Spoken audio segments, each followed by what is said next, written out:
katutandike bwe tuti mukulembeze gwanga onakulajjo yavuddeyo n'akola akatambi ke recordings n'atulekera message njala soka kuyisawo message eyo bwe malo giyisawo tusimbule video njala soka kuyisawo message eyo lweko tusimbule video nga bwino okubeera olwaleero kamala okulaba nga tufuna clear view eya president nga atuwa message y'onakulajjo yagambye bw'ati. Fellow Ugandans and friends of Uganda all over the world, my name is Kyagulanyi Ssentamu Robert, also known as Bobi Wine, and today is the 24th of January 2026. It's exactly 8 days since I escaped from my own house following a raid that was carried out by the military and police at my home on the orders of Muhoozi, Museveni's son, and the Chief of Defense Forces. We had gotten earlier intelligence from our friends within the army that he had issued orders to his men to come and harm me. So when we saw them jumping over our fence on the night of 16th January, I somehow escaped from my home and left. That night they didn't enter into our house. They stopped in the compound. 3 days ago, they once again jumped into our fence, hurled profanities to my wife, and threatened to break into my house. That was the second time. Now last night was the third time for them to raid us. They came in hundreds, according to my wife.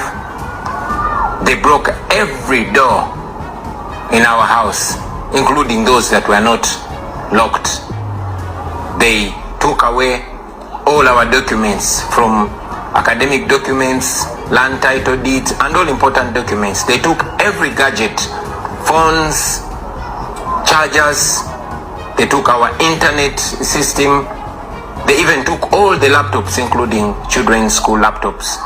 They also took away our CCTV camera system and destroyed anything that they could destroy, broke glass and cut even our chairs. They put my wife on gunpoint, demanding that she shows them where I was. They even forced her to remove the passwords from her phone and our laptops, but she refused. Well, these and many things that Museveni's regime is doing through his son and his other people are not signs of strength. These are signs of weakness. If Museveni claims that he won the election, why is he panicking? Why is he doing all manner of terrible things? Why is he harassing people? Why is he harassing me and my family? Those are signs of shame. Those are signs of illegitimacy. Now my message to you, fellow Ugandans, I am not in my home because I still want to be able to speak to you like I'm doing. I'm not in my home because my life is threatened. I take this opportunity, first of all, to thank the international community for the voices that they've raised, but to also encourage them to keep an eye on Uganda, especially at this critical time. To you fellow Ugandans, this is our country. All this is being done to intimidate us. They've abducted 2 of my deputy presidents, Lina Zedriga and Jole Tukamshaba. We don't know where they are. They've arrested Mwanga Chivumi, my deputy president in charge of Buganda region, and many other comrades, to sow fear in us. I encourage you to be strong, to be smart, to be creative. These people are not as strong as they purport, and indeed they are not as smart as they are. They failed to find me for 8 days. I also tell you that we must never give up. Uganda is our country and we must fight and liberate it. I will resurface at an appropriate time to forward our struggle. In the meantime, I'm not home because I'm trying to keep safe, I'm trying to keep alive, and I want to keep communicating to you. We shall overcome, we shall be free. People power, our power. Alright. Obaka mbulidde omukulembeze watwadde onakulajjo njala soka kola muka sort of clarification.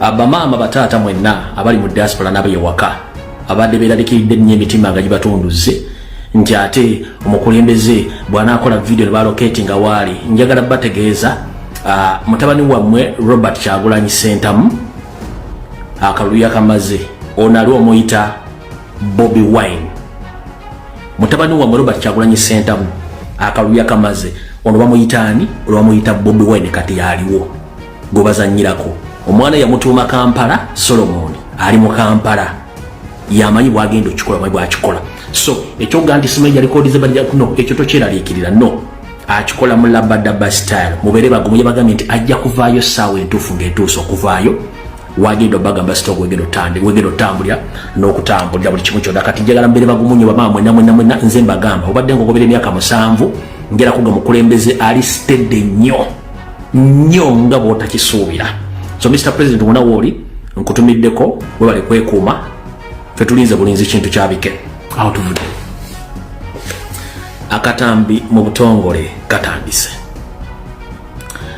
gwe muna Uganda yenna video zenkoze wiiki eno njagala zikuwa essuubi naddala gwali mu diaspora tetegeeza zino ensi z'amagulu meeru n'ali mu Africa naawe nkutegeeza nabawadde omulimu ntegeezeddwako omulimu gutambula bulungi ogw'okulumba buli kitebe kyonna oba ministry yonna ekwasaganya ensonga ez'ebweru w'eggwanga w'amawanga ago mugende muwandiike yessaawa tulina omusingo gwa natural mineral resources zaffe Museveni zabba n'azimbisa mu Rwanda n'azitwala n'aziwa abazungu essaawa zino twagala kukozesa musingo ogwo okusigukula Museveni mu ngeri yonna esoboka kale mwenna buli omu gy'oli banga ebulungi amawavalo mwagawandiise ne kati twetaaga physical meetings America yo kyakutte dda ngenda kusaba buli munnayuganda yenna ng'alina obutuuze bwa America kwata essimu yo maama kubira senitawo kubira meeya wo omugambe ekizibu ekiri Uganda abakazi mulina amaziga mangi nnyo basenga bamama mulina amaziga mangi njagala nkuwatira essimu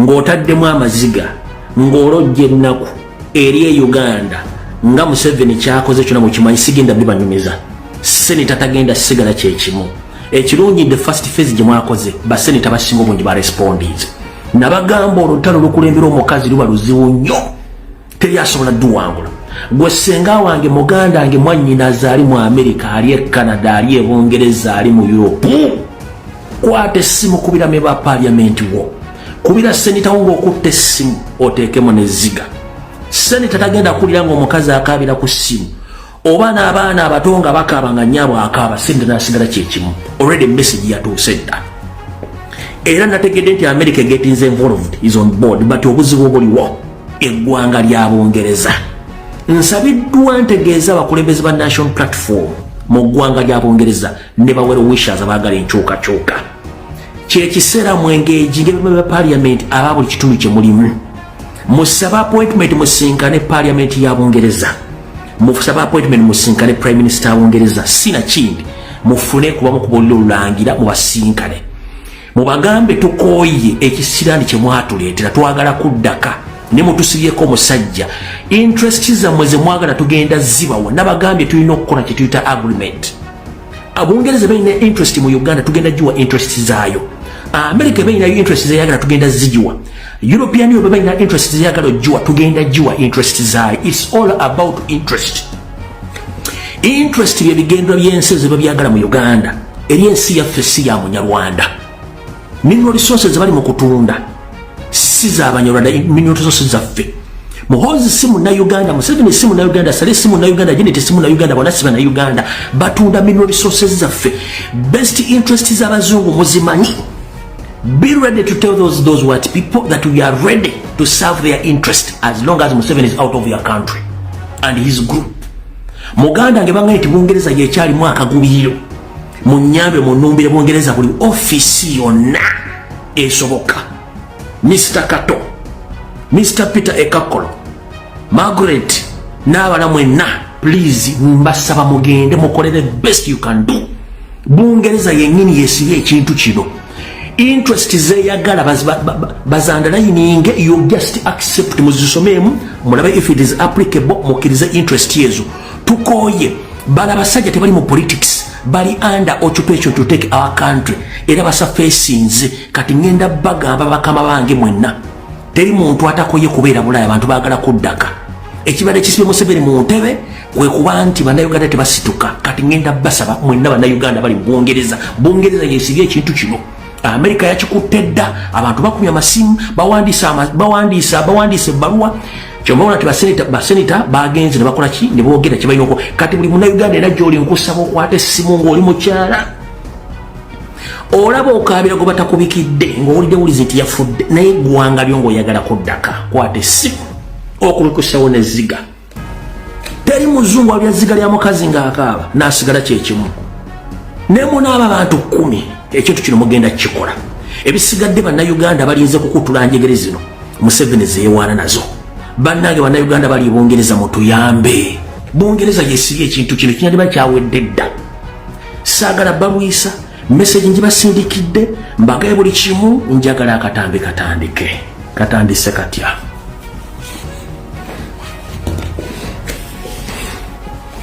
ngenda kusaba General Secretary wa National Platform David Lewis Ruwongoya ngenda kusaba omwanika w'ekibiina kya National Platform Mukulu Katana ngenda kusaba Seke ne Neke National Platform bamemba parliament mwenna abaagwa n'abaayita mweke nyini mutufuukidde omuziziko lwaki ng'ogyeko omukyala gwe bayita Goreti Namugga abasigadde mwenna currently muli silent naddala women wing tosobola kungamba nti Babi Itungo Kyagulanyi bamulumbye mu makaage ne batuuka omukolako ebyensonyi ennyumba ne bagimenyaamenya ebintu babiteeka wansi mwenna abakazi abali mu National Platform ne musirika kobere MOP kobere kansala ne musirika mukoleraani ba MOP ba National Platform bakulembeza abakyala mu National Platform mukoleraani whom are you working for mukoleraani tulinamu Magureti yekka tulina Magureti yekka first lady ne bayingira amaka ne bagamenya y'omukole bamukoze nga naawe oli mukyala nimba nga temwena kintu kyonna kyemwayogedde wadde okupostinga wadde okwekalakaasa kati kambabbireko ekyama mwe temumanyi kirimu refugee camp n'ekiganye Museveni okuva ero lwakitula okujja e Kampala mutabani we yapamye musolo ekigambo kinene nnyo mutabani we yasaze ebyayi mu lujjuliro nga bali mu kulya yeetumikkiriza n'agenda naluba maka ga Kyagulanyi n'amenya buli kimu ensi n'ekiraba baŋŋambye ensabe buli muntu alina smartphone ng'olina Facebook olina TikTok olina X olina YouTube channel muddemu mu-uploadinge ebifaananyi byonna ebyenju ya president ng'egye bagimenyeemu muddemu mu-uploadinge video entonotono ze baalazo nga president nyube bagimenya neza first lady for 3 consecutive days nga muzitagingako international community international bodies basenita baani focus okulwerwa lwa Sunday mugenda kutuuka ku Lwokusatu nga mutegedde amaanyi g'essimu mugenda kutuuka ku Lwokusatu nga mutegedde amaanyi g'essimu lwaki bali mu kubuuza omwana ono kiki ekyakututta oyingira amaka g'omusajja otandika okumenyaamenya bakomrede mbegayiridde mudde mu uploading ebifaananyi by'enju ya president nga bagimenya bunyambi buli kimu mudde mu uploading ebifaananyi video za first lady na buli kimu olwalwa Sunday Monday Lwakubiri mujja kutegeera amaanyi kye bayita amaanyi g'essimu abasajja bali mu kutya kino mukikola mbalalira ku Lwokusatu aba NRM bagenda kuba batandika okukondeminga ebikolwa bya Muhoozi bannaddiini Museveni babadde akozesa bagenda okutandika okuvaayo batandika okupulidinga peace kino nze nkibagambye okusinziira ku labosesi zange temwewunyanga bannaddiini Museveni babadde akozesa batandise okupulidinga ne public nga basaba peace temwewunyanga ba NRM benyini bavudde publicly nga bakola ki nga bapulidinga ne peace mu Uganda kino nkikugamba mmwe bano bamulabyeko bano abagwagwa abatanaaba na maaso abalumba first lady n'abalumba Solomon mbaleke munsi abantu bazaana bakola loosi nakugaa nti bw'ozaala abaana mubeeramu ebyana n'agaana kati buli muntu akoze video nga mokinga first lady ne first son Solomon Kampala mubaleka babeeramu waba tulina kyo tulina few moments later time yawe egenda kujja they will answer video zawe muzidownloading muziteeke mu archive zibeereyo tujja time bagenda tuuka nga teri kye bayita apology no nga teri kye bayita apology tit for tat nga wakola video ng'omokinga first lady ng'omokinga Bobi Wine tit for tat ojja kuba okisasulira. Kati banengenda bagamba mwenda babulogo ba national platform bakyalina ompeka emera mudde muri uploading video ezo muziteeke ku mutimbagano kino kibakuba. Ekyamuwanga kivumbi kibakuba. Ekyamuwanga kivumbi kibakuba. Oba oyagala okumanya nti kibakuba kati kandi kuviire ku ntono. Bamemba parliament mwena abakazi okujja nga mwina gwe mukolera ng'ojjako goleti namogo okujja nga basigadde mwina bwe mukolera mwenna tugenda nali mbeesonye ngenda tandika bakala kato omu ku omu bwe mba temusobola kukonda emigabikolo bya Muhoozi byakujja mu maka ga Kyagulanyi n'agamenyaamenya nga temusobola kukonda emigabikolo bya Muhoozi byakoze ku Babiitungo Kyagulanyi kitegeeza mwina gwe mukolera ate ngenda batandika obateekako olukongo olwo mwenna bakazi n'abasajja. Ekyo kyo okujja mwena mu protecting against zammwe mutubuulire mwali mutukozesa nga mukozesa ne president nga mwine ebigendwa byammwe ekyo kyo ngenda kibuuza. Singa mwenna abaagwa n'abayiseemu mwakutte social media platform zammwe ne mutandika okukondeninga singa mumanye ekiriwo unless nga mwene bemukolera nga temwagala kuvaayo kwogera. Wano bakubbye akalulu n'osansabaga wowe oli mukazi munnamwe gwe baatuusizaako ebikobero enju ya president bagimenyaamenya ne mutasobola dde okukola posti n'emu kitegeeza muli bazibu nnyo. Akatambi katandise. Sitaani bw'olaba yeesitukidde wattu ng'omanya nti baatuma baweddeyo. Nabagambye wano ennyandwe takyasobola dde okugoba embaata mu luggya. Bye mulaba mu parade nzembwe anyirira semanya akola ki. Kiringa bw'onoosiga jjajjawo n'omunaaza ebizigo n'omulala muteeka kakeeka n'omukulla n'omuzza mu kasana amala okwota n'ennyandwe bw'ati bw'ali. Museveni ennyandwe tebaabulwa Salimu Sale Muhoozi Kanyarugaba ne bannammwe njala sooka babuuza ebikolo bye mwakoze ku Robert Kyagulanyi Ssentamu ne mubikola ku mukyala we. Nze mbuuza Museveni wagamba nti abakulembeze abaayita the past leaders were swaying and they were disgrace to the country. Let me ask you one simple question.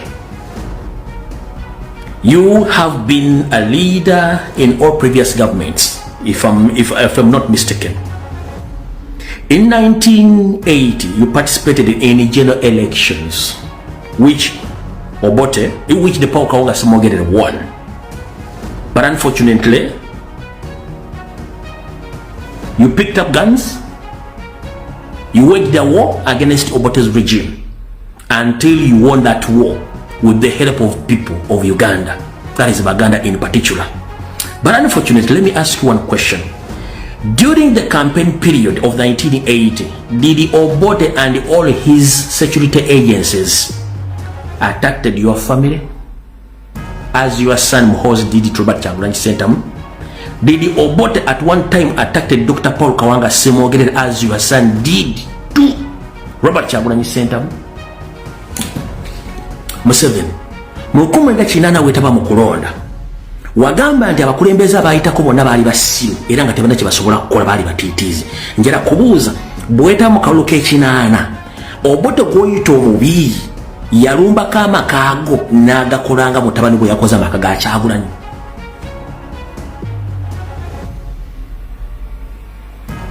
Obote yalumbako amakaago n'akwata Janet n'amwambula engoye. Obote yalumbako amaka ga Semogerere n'agakola mutabani we kye yakoze. Obote yalumbako amaka ga Semogere n'akwata mukazi we n'amugyamu n'engoye. Lwaki muvumirira abakulembeze abayitako ng'ebikolo bimwali mukola exactly tebyenkanankana byammwe? Gw'ogamba otya nti Obote yali mubi, Amini yali mubi, nga gw'osobola okuyingira amaka g'omuntu gw'okompitinga naye n'oyingira amaka ge n'omenya buli kimu, mukazi we ne mugyamu engoye ne muwa ebiragalalagala na blacking out. In the process of blacking out, First Lady olina okubeera very careful nnyo okugenda okukebera bano abantu balina kye baakoze ng'oggyeko recordings ze balina. First Lady bono baka bansabye mbukuweereze buli ali ku First Lady mugambe ka session ke yakoze mu Luganda nga nnyonnyola engeri gye baamukuttemu okumusikamu engoyo ziyuza n'okurekodinga akaddemu akatitulatinge bulungi mu Luzungu. Senate ya America ekaagala, Parliament ya Bungereza ekagala, European Union ekagala, kubanga tekavuddeyo bulungi mu luzungu. Bakeetaaga ng'okonfirming nti baakukutte ne bakujjamu engoye n'osigala nga bw'obadde ne bakulikodinga akatambi. Beetaaga akatambi nga kali well spoken mu luzungu ne bekabeera ka ddakiika 3. Please First Lady, akatambi ako bakaagala. Kankidde mu Luganda, mukyala Bobi Itungo Kyagulanyi bansabye nkutegeeze nti wayogedde bulungi naye ekinyusi wakyogedde mu Luganda ng'abasajja abayagala paati eyo tebagitegedde. Bakusabye ofune munnamawulire akulikodinge bulungi ka paati wogambira nti baakukutte ne bakwata akabadiya ne bayuza browse yo n'osigala nga oli bute. Waddizemu okutegeera ne bakulikodinga wazzemu okutegeera ng'oli bweru ku lubalaza. Kapati akoka ke baagala mu luzungu bakaagala nga kali well spoken and well recorded bakaagala. Senator y'Amerika ekaagala, government ya Bungereza ekaagala, ne European Union ekaagala. Kali kabadde mu Luganda akajja ba obuzibu baagala kapati ako kokka nga yikonfirm nti baakukutte ne bakujjamu ne bali kuli bayuze engoye zo ne bali codinga. Na wali wa blacking it out nga toma chama nchiddako eyo kapati gye baagala. Ngenda kusaba akatambi ako bakaagala. Ntukiridwa abantu bangi nnyo abali mu diaspora abali mu offices z'amanyi nti tusabire First Lady addemu atulikodingira akantu ako particular akantu ako kokka bakasaasanye ku international media ne mu parliament z'amawanga amatu kagenda kutuukayo kokka kagenda kumala egobe mu kibya. Ebisigadde byonna Mukama kwatizeko ofuna obugumu okalikodinga. Alright, mbadde nkyabuuza Nyandu Yusuferi Obote yagenda ku makaago, Obote yakwatako Jeneti. Paul Semwogerere Obote tiyamulumbako yagenda mu makaage wadde okukwata mukazi we. Lwaki mutabani waakole fujjo erigenda mu maka g'omuntu n'amenya n'atuuka okwambulamu kw'omusajja? Ekyo ekintu si kya buntu, ekyo ekintu kya bulabe nnyo, kiswaza eggwanga Uganda. Mulw'okuba muli mu lukwata Gita Singers famire yammwe mu Uganda, family entono nnyo ziri mu kwata Gita Singers okujjako eyammwe. But unfortunately nze nga bulijjo ndinaddibanga Promax awutula awo mbadde mpita Voice bwe maze okuyitawo ne mbategeeza ebigambo ebyo njera tandika katambi mu butongole nga bwe kali. Buli muntu yenna njagala okakkane olikodinga akatambi kano. Manyi Nyandu atuuse, mutabani we Salimu Sale, omwogezi wa poliisi na buli kitongole. Ebigo byengenda okwogera olwaleero okujja nga bisazizaamu bivunaanyizibwako njala ku exposinga Museveni mpaka ku magumba. Malina okunywa ku lwendo lw'amazzi.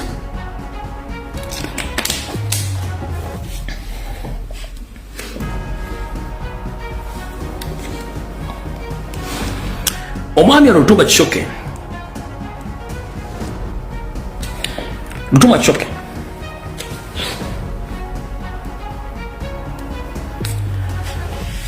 soko me video zino ndio kika tutandike video olwo Lutumba Kisoke video zino zabadde makaga president mwazire yala ziddamu.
Alright, mumaze okukala bulungi nnyo.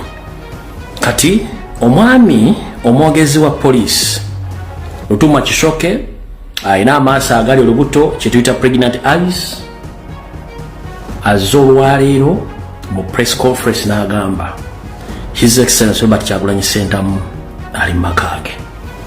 Lutuma Kishoke with his pregnant eyes, he came publicly today and addressed the nation that Robert Kyagulanyi Ssentamu, he is in his house right now. Omuli bulungi nnyo omwami oyo ng'ayogera. Leka tusimbule video. Omwami oyo ayogedde bw'ati. Briefing I got today morning in respect to the status of Mr. Kyagulanyi Bobi is that he is in his home or his house. He is at his place. Yes. My brother, you know very well, we have had instances where media becomes part and source of inciting of violence. Now, what you need to know as a whole is that all our actions have one end state, have one specific objective, to ensure that nobody destabilizes our security. Not a journalist, not any form of reporting, not any citizen, not even Kyagulanyi himself. So we shall, and I repeat, all our actions shall be geared at preventing any individual or group of individuals from inciting violence.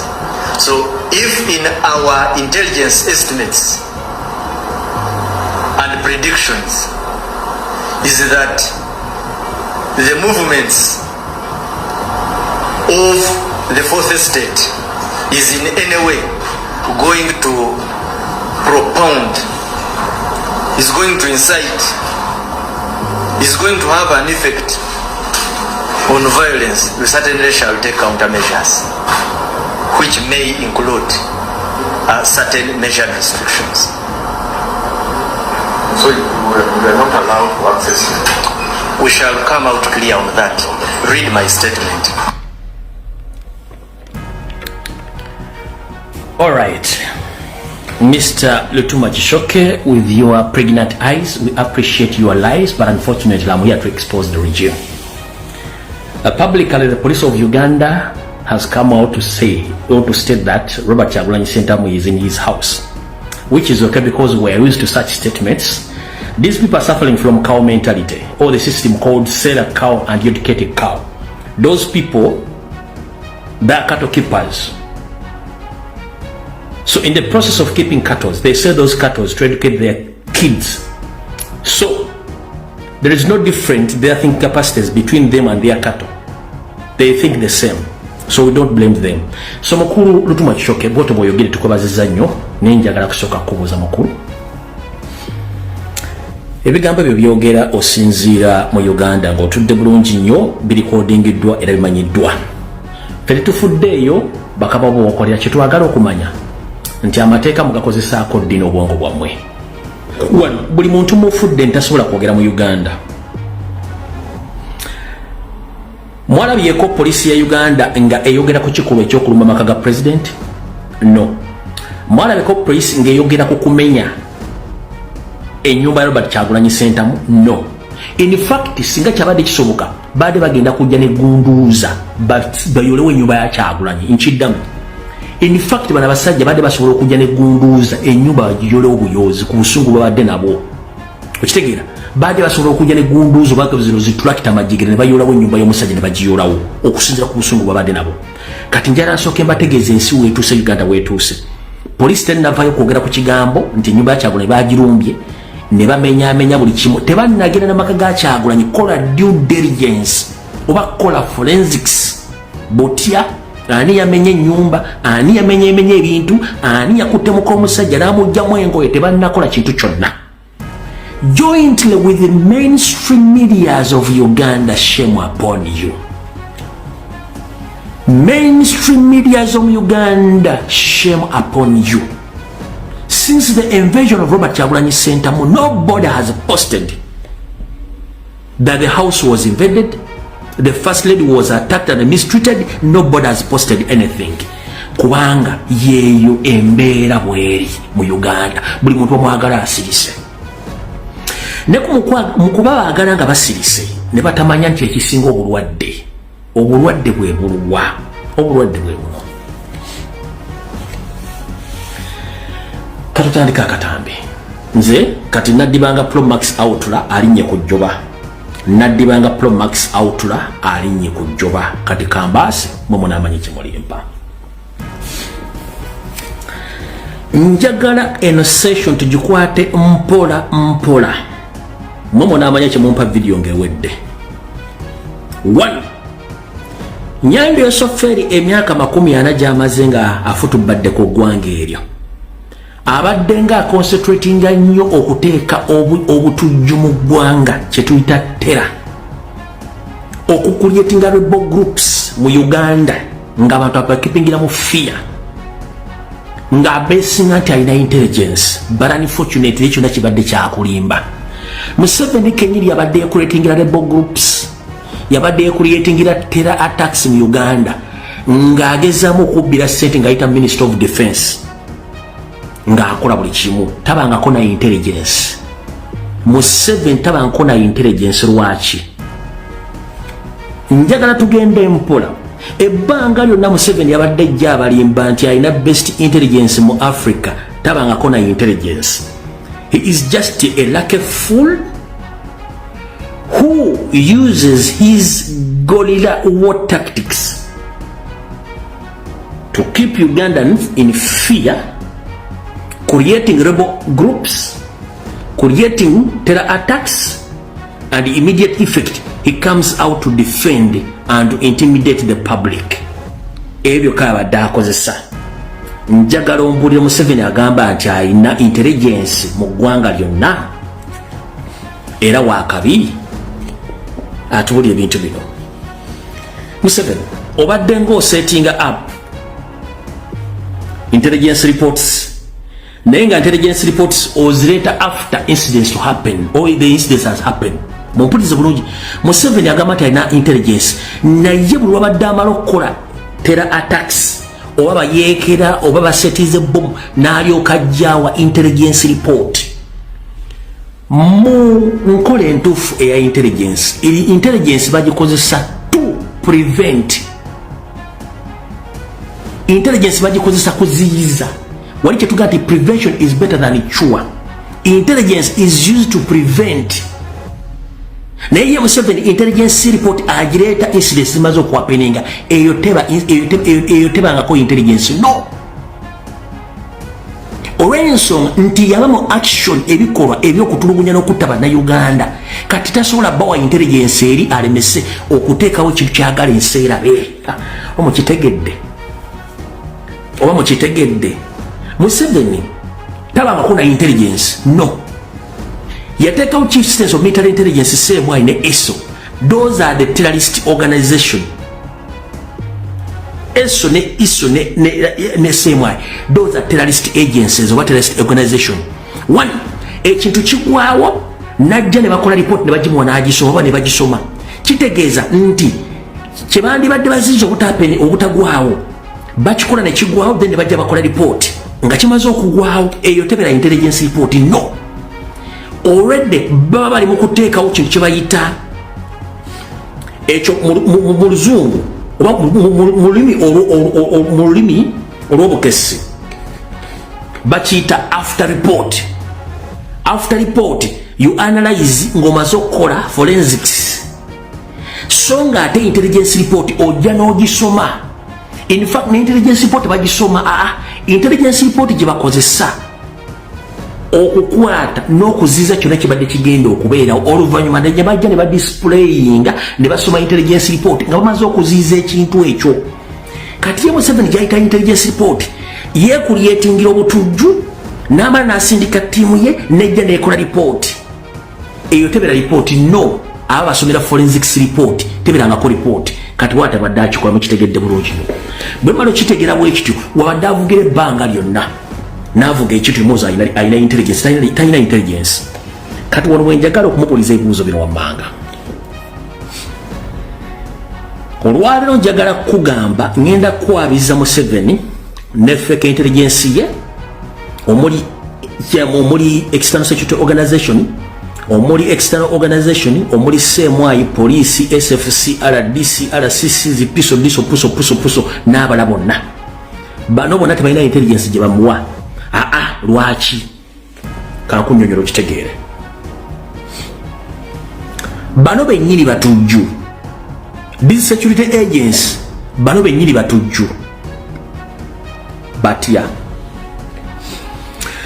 tosobola kuŋŋamba nti since 1986 nga wakava mu lutalo obaddenga oconcentratinga okutta bonna ba political opponents bo wulira bulungi nnyo ayina intelligence yandibaddenga buli muntu yenna mu Uganda ali safe wabula mu Uganda since 1986 ba political figures babadde battibwa nga tewaliwo report efuluma ba religious leaders badde battibwa nga tewaliwo report efuluma ba businessmen and women badde battibwa nga tewali report efuluma ompulya bulungi nnyo abantu ba bulijjo badde battibwa nga tewaliwo report efuluma bane bafuzi badde battibwa nga tewaliwo report efuluma gwagenda okukolagana naye gwabira naye abamuwakanya mu ndowooza batta naawe njala tukkiriziganye ripooti zonna bukyanga Museveni ava mu nsiko ripooti yani yali efulumye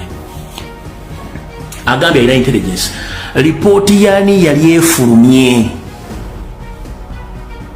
abantu bonna batibwa mu 96 yakawamba tebafunanko ripooti okulira yakayira tebafunanga ripooti bonna nakati neyasembyeyo yabadde honorable Muwanga Kivumbe teyafudde nze kenyini nazze ne mu exposing nga 14 jana ne mugamba mugenda kola ABCD olwokuba nti badde babaza okukola dda ripooti yaabwe nga bagera foijinga mwenge gibakwata Muwanga n'agenda maaso n'akikola oluvannyuma najja nga amaze okukola ekikolwa kyekimu n'ateekayo mbu intelligence report agina okuva mu bantu be kati oyo aba alina intelligence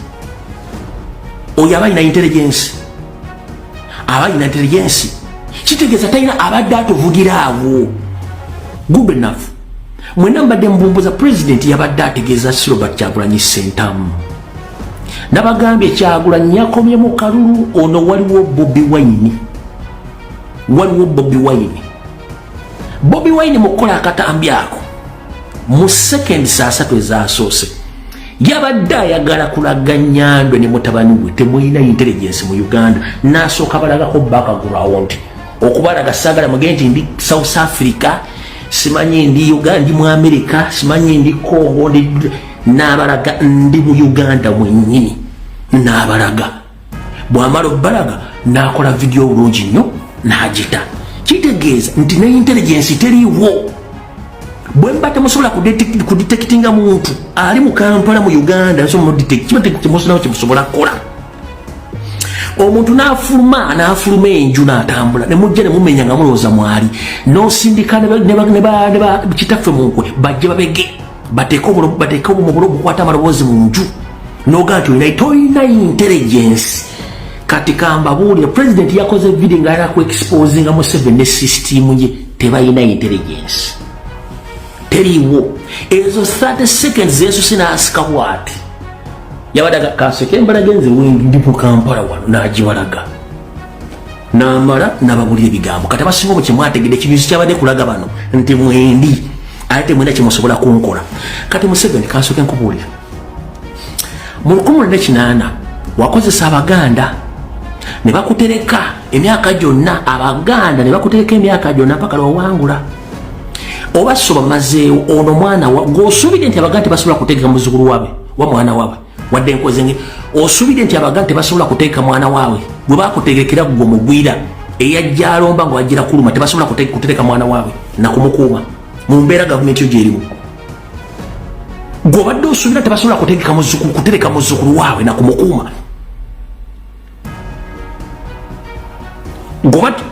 oba Baganda basobola gwomugwira sibwajja okwota bakutereka ne batuuka n'obasa ne batuuka n'okubattanga bakula bakoni nga tasobola kwogera oba tasobola kutegekera muzzukulu waabwe kumutereka kati genda mpola mugende mpola eno mulimu generation nkyamu ate mulimu budde obukyamu bwebanga basobola okutereka abaganda basobola okutegeka munnauganda omulala yenna ne bamutereka ekyo kigenda ng'okimanyi ekiyagadde obbagamba kiyagadde obbalaga ndi wano nabamulisaako n'agijjayo so ebisigadde byonna mubeere nga mumanyi nti muli aweya kati bwe mmala okubabuulira akagamba ako mukategedde emitima gibasse mu vi kati katugendeko wano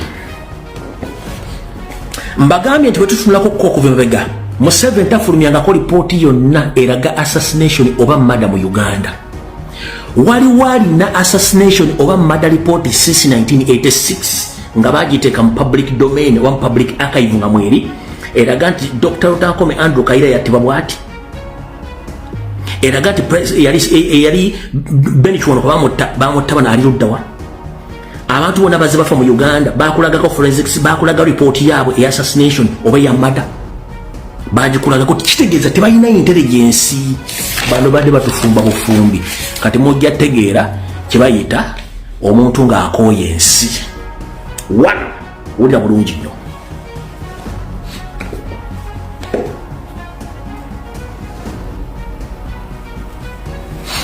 Museveni ye kennyini yekulyetingiranga abayeekera omuli Koni omuli Alisira Kwena omuli ne ADF nga bakozesa omukolera ebikolobero ye nga ajja kimuteratera rebels nga byateekawaawo n'abavugirako mpaka olwaleero kati asanze ekintu kikyuseemu Museveni bw'ogamba nti olina intelligence tukubuuza what happened to all assassination and murder reports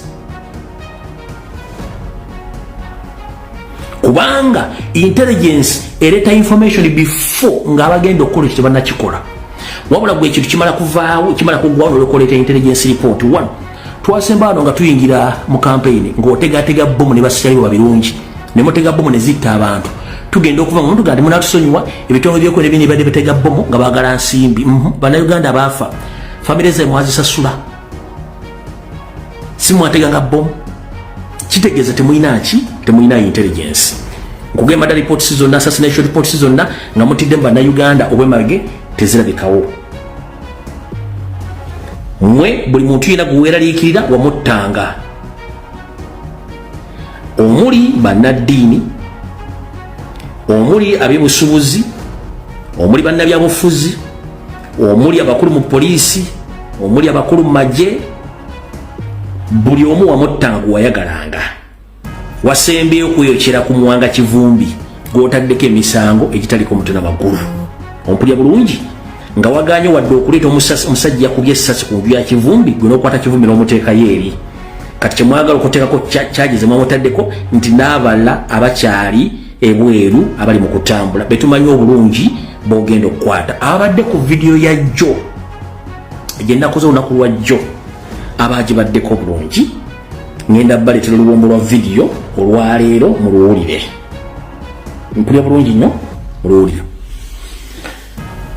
kati nabagambye nti olunaku lwa jjo sooka wandika ebigebe nayogedde olunaku lwa jjo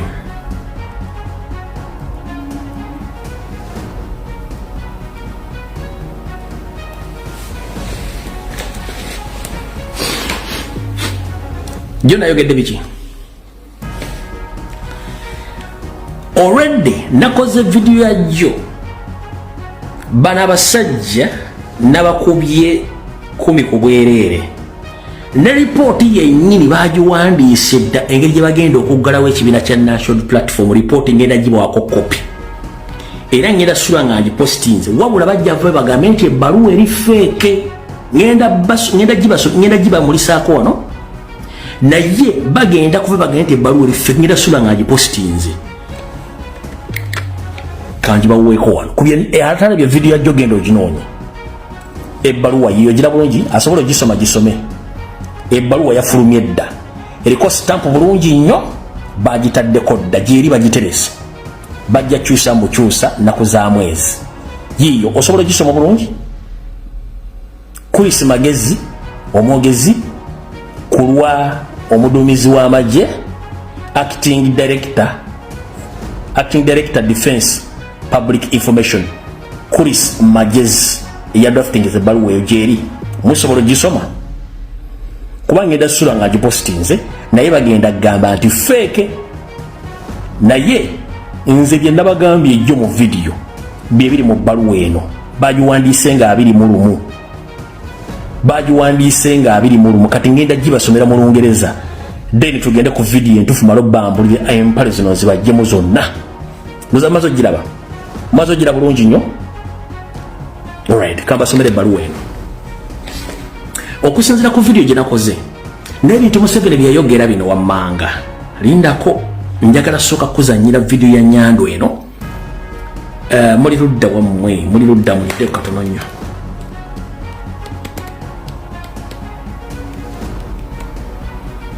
ngenda gita ne bagenda gamba nti fake nga bulijjo basing on Museveni's video yerwali eruwerwa yangu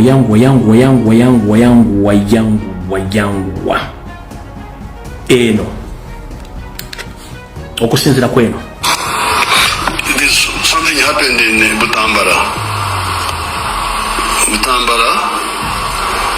a character called Kivumbi was defeated.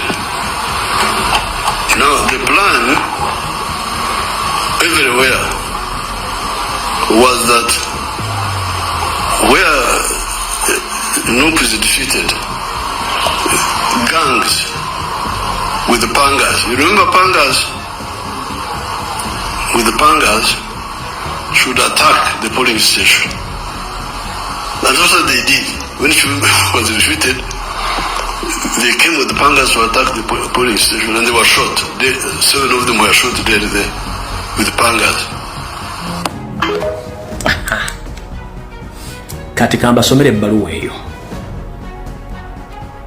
bajja baga nti ebbaluwa fake nga bulijjo bantu bamanyi kuba tubeesobolera mulindeko muli ebbaluwa gye ngenda obbasomera kwesoma ebbaluwa esoma bweti Minister of Defense and Veteran Affairs, Uganda People's Defense Forces, Department of Defense Public Information, MODVA Headquarters, 25th of January 2026. Erika kabonero kamaje ne court of arm UPDF stroke DDP stroke 831. Tugenze maso. Wano wagulu wotero mulama gwebbaluwa esoma bote. Designation of National Unity Platform NUP as a rebel outfit. Omulama gwebbaluwa eno wali waggulu gugamba designation of National Platform NUP as a rebel outfit. Omutwe gugamba nti ebbaluwa eno eraga bulungi nnyo nti ekibiina kya National Platform baagala mu butongole bakifuule nti kibiina kyabayeekera baagala kirangirira nti ekibiina kino kyabayeekera designation of National Platform NUP as a rebel outfit. Nabagambye nta mu video yajjo nabagambye nta ku lunaku lwajjo ebbaluwa ngenda sula nga ngitaddeyo bo ngenda kera ku makya bagambye nti ebbaluwa fake kati wali omutumaze okubasomera bulungi designation of National Platform NUP as a rebel outfit. Uganda's military agencies reaffirm their commitment to safeguard the peace and stability in the Republic of Uganda. Nti ebitongole bya Uganda ebirinnyirira eddembe ly'abantu bigenda maaso n'okweyama nti birinnyirira eddembe ly'Abannayuganda mbunga bikuuma emirembe n'obutebenkevu mu ggwanga. Oli ajjaga nti nga wali kyasomye si kyazze mu bulungi nina byenteekamu ebyange bitonotono ne kati kankikudde mu bulungi nti ebitongole bya Uganda ebikuuma ddembe mbu byeyame okukuuma emirembe saako n'obutebenkevu mu ggwanga. During the post-elections period, security forces neutralized 22 armed individuals linked to National Platform Soketukumao. Mu kalulu akabaddewo ebitongole by'okwerinda byakwata abantu 22 nga balina ebyokulwanyisa nga bano balina akakwate ku kibiina kya National Platform awo tugenze maaso who were allegedly planning to disrupt the election process and arrest several others across the country. Nti bano kigamba badde bateekateeka okukyankananya okulonda era n'abala bakwatiddwa okwetoola eggwanga lyonna tugenda maaso. Security further stated that some NUP leaders promoted protest vote that misled youth into confronting security, including party leadership. Robert Kyagulanyi Ssentamu mbu ebitonga byokwenda bigenda mu maaso ne bigamba nti ekibiina kya National Platform n'abakulembeze baakyo bagenda mu maaso n'okutegeeza abantu nga bakuba omulanga nti beyambisa enkola y'okwekalakaasa mu kalulu kano mbu kino kiviriddeko okubuzaabuza abantu naddala abavubuka okulumba ebitongole by'okwerinda kino nga kikulembeddwamu omukulembeze waakyo Robert Kyagulanyi Ssentamu. In the highlight of those developments, the UPDF under its leadership of Chief Defence Forces Muhoozi has announced the closure of National Platform and arrest its leaders. Mu byogeddwa byonna waggulu n'ebigenda mu maaso ekitongole eky'amagye nga kikulemberwa mutabani wa Museveni era nga yakulembera ebitongole byonna ebyokwerinda naddala magye Yino Muhoozi yasazeewo n'agamba nti ekibiina kya National Platform kigalwewo n'omukulembeze waakyo Robert Kyagulanyi Ssentamu akwatibwe. Nasako omukono omwogezi waakyo Chris Magezi PCS 1 JKUK Mads Kano, Acting Director Defense Public Information MODV stroke UPDF ne stamp kweri kati oli akugamba nti eno fake nga kuliko ne stamp eyo nga kuliko ne stamp ogira bulungi nnyo kaji kuzooming ogira kuliko ne stamp akugamba nti fake n'omukono gw'abagezi gw'ogwo eno bagidraftinze dda ogira bulungi nnyo bagidraftinze n'ebbaluwa bagidraftinze bulungi nnyo kati wali okulina okukomba essowaani bw'omala okuwulira ebyo Mr. President wonna wooli owuliriza bulungi nnyo ebigambo bino ebigenda mu maaso.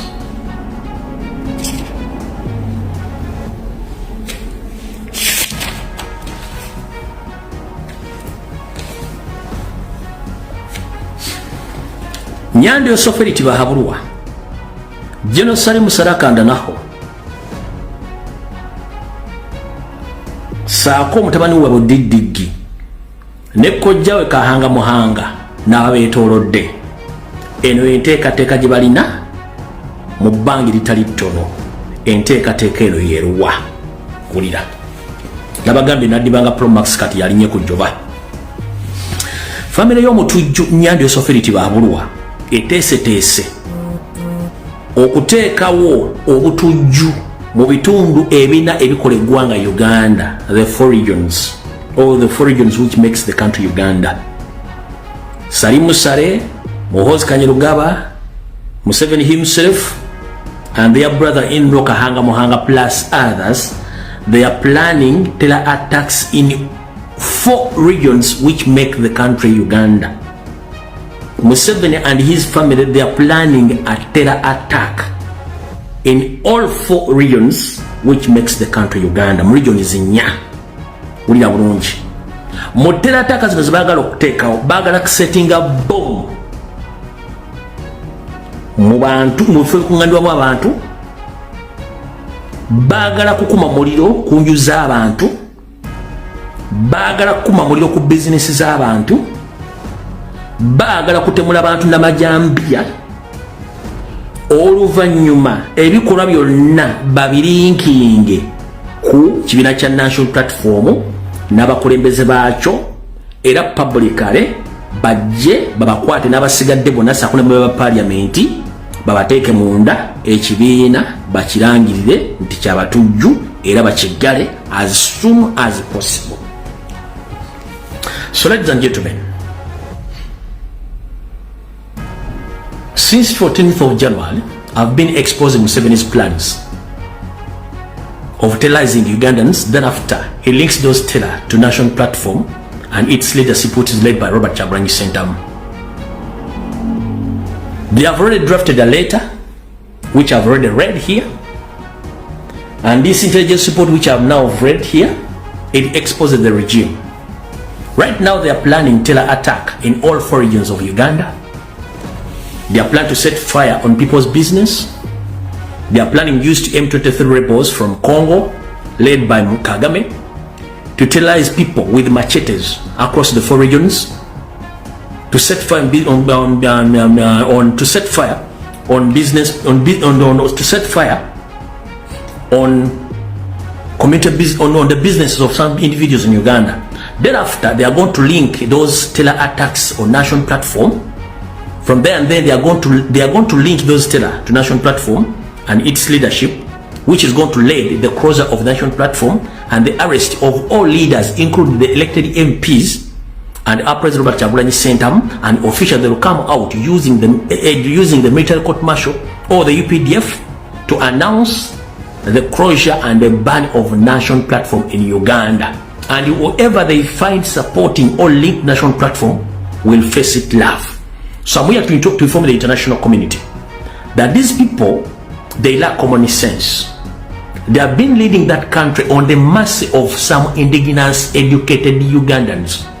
Right now, some educated Ugandans, they have withdrawn their support from Museveni.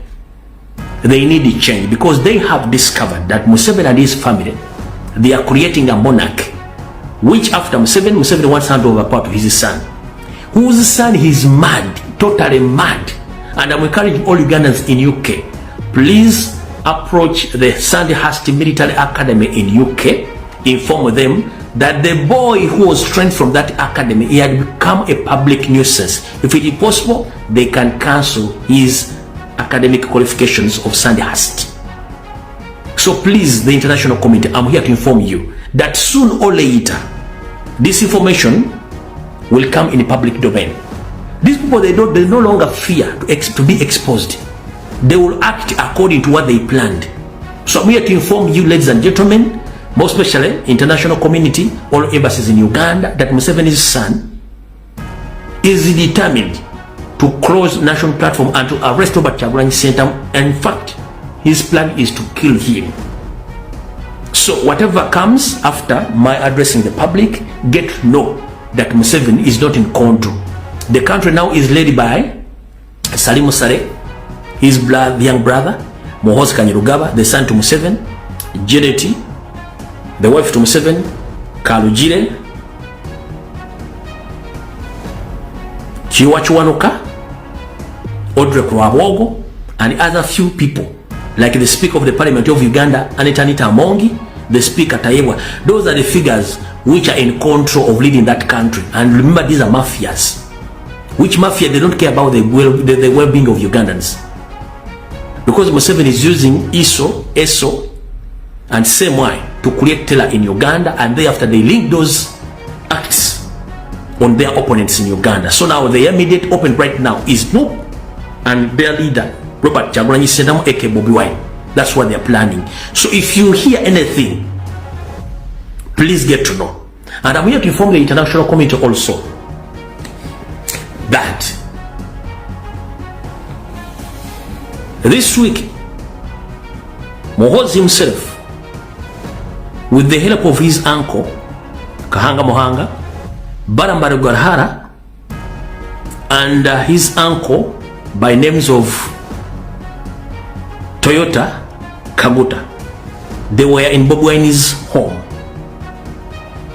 I'm told that they planted there billions of money in foreign exchange, including ammunitions and army uniform.